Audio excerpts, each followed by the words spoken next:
the center of the chessboard. What does that mean and why is it important? Well, this strategy will make your game more powerfully immediately if you understand what's going on. Let's look right to an endgame that may come up. In this example, white has his king centralized and black's king is decentralized towards the edge.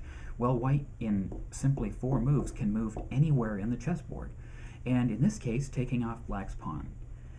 That will create an advantage and he'll be able to win in this position. So the centralized pieces and having control of the center is very important all the way to the endgame.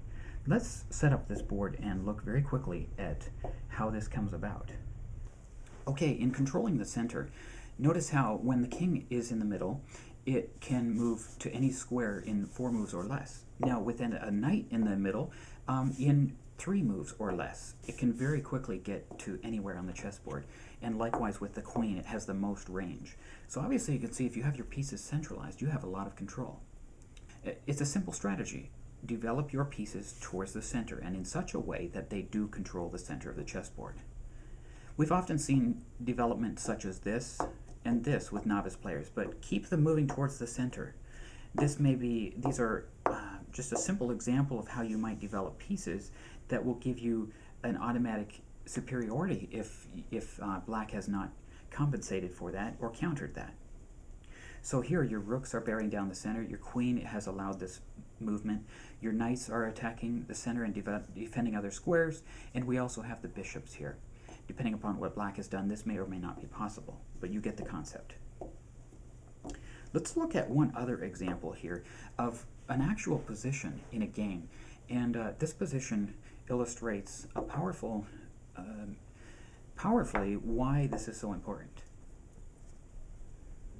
Okay, in this position, notice how white has control of the center. Now, if white makes this move, centralizing his queen, well, not only is he doing that, but he's attacking 2 squares at once. The A8 square, the H7 square. Notice this rook is undefended, and this pawn is attacked by this threatening checkmate, obviously. So that's a powerful move, but look, black was not able to prevent white from controlling the center. Again, see how the progression happens, that the more you control these 4 center squares and the 4 key squares and the 4 squares surrounding them, the more you will have an advantage. So remember this important strategy. And if you follow this, you're well on your way to become a strong chess player. This strategy and 25 others are explained in detail in the Night Level DVDs. Look this up and get those 2 DVDs. Elliot Neff, my brother, is the one that presents these.